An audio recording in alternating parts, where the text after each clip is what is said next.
Hey guys, Dan here. This is Dan Reviews It. Welcome to my spoiler-free review for the new Amazon Prime film, The Voyeurs. This is available right now. If you have an Amazon Prime account, you can stream it for free. Before I get into the details of this film, though, and my review, I do want to welcome you to Dan Reviews It. Thank you for finding this video. Please consider subscribing down below if you are not one of my current subscribers. Would love to have you aboard. Comment below if you've seen this movie with your thoughts, and hit that like button if you like this video. All of those things do help the channel out, and I appreciate them. So let's talk about this movie, The Voyeurs. This just dropped on Amazon Prime, and they're cranking them out really once every week or two as a brand new Amazon movie anymore. But Sydney Sweeney and Justice Smith play the lead couple here, Pippa and Thomas. They move into their dream apartment. They are just head over heels with each other, but pretty soon they notice that the apartment directly, or their window looks into the apartment across the way directly. You can see everything. You can see that couple that lives over there. You can see them having sex, and you can also see them fighting. You can check out the most loving and also the most volatile aspects of their relationship. And so when they attempt to intercede with some surveillance equipment, disaster really takes hold, and some unexpected things happen for this couple. This movie is what's known as an erotic thriller. We don't see really a ton of these anymore. In the 90s, they were all the rage. Sliver, Basic Instinct, Showgirls.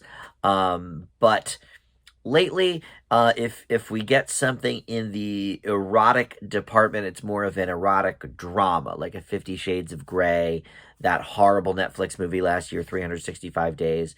But this is an erotic thriller in every sense of the word. Like the last really big one I can think of, and I know there have been some since, but The Boy Next Door comes to mind with Jennifer Lopez. That was certainly in that vein. And so here we have also Ben Hardy playing Seb, and his wife Julia, played by Natasha Lou Bordizzo, who I'm not quite familiar with. I don't really know anybody in this movie other than Justice Smith, who I know from the Pokemon movie, I think more than anything, Detective Pikachu. But let's start there, I guess. So his performance is laughable, and it's because he's adopting this very deep voice that he just doesn't have. It's very put on for this character, and I am not sure why. I don't know whether that was his decision or the director and writer of the film, Michael Mohan, who has not really done much. He had a one-season show on Netflix that he created a couple of years ago, but other than that, it's just been like short films and stuff like that. So I don't know if he's the one who told Justice to talk like that, but he deepens his voice a few octaves, and it's just so silly. Every time he talks, I'm just like rolling my eyes. It makes his portion of the movie a bit laughable. And look, cards on the table. I was all set to fail this movie about 45 minutes in, because it's a 2-hour movie, and I was very unimpressed with everything going on. However, I'll spoiler for my video. I'm not going to fail this movie. It does not get an F from me, actually, because the more I watched, it actually has some pretty interesting twists, things that I did not see coming, some of them, and things that actually did add to the intrigue of the story. Now, the story itself is completely unbelievable. It's, it's also a bit laughable. But I will say, the sex scenes are pretty hot. We see a lot of these movies of this vein or TV shows at this point too. Netflix and HBO both have a lot of shows with some nudity and sex. And a lot of the time, I'm just kind of like rolling my eyes, or it's just the opposite of hot, really. It's like either creepy or just unappealing in some way.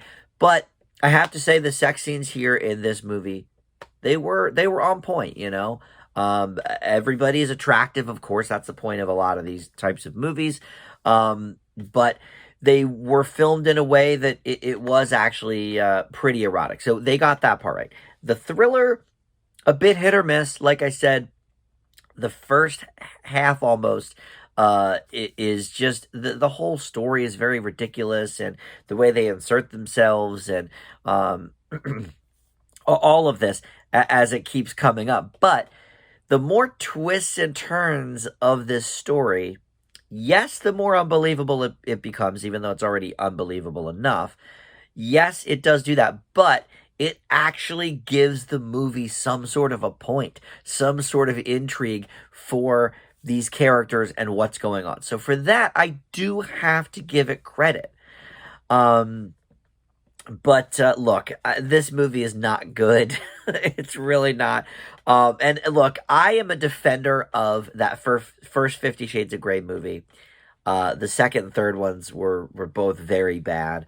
That's by the third one, that kind of did get into erotic thriller territory. The third one was the one with like the helicopter crash and well, I don't want to go. I don't even want to go into spoiler territory for that because I try not to use spoilers really of any kind on my channel. But that became more of an erotic thriller as the storyline went.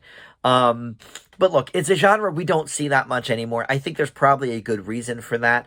I think the advent of porn on the internet and everyone more or less having access to it kind of dampened that a bit. In the 90s, you had dial-up internet connections and porn was still coming up, on the internet, but it was, it'd be very, very slow and they didn't have all these websites they have today. So it made more sense in the Sliver and Basic Instinct era.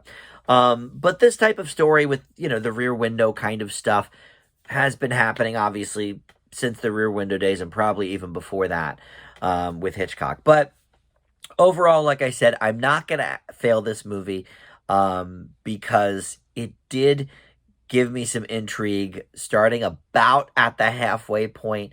I think it goes maybe one or two twists too many. But with each one, I was like, all right, I didn't necessarily see that coming. So I give The Voyeurs a D+.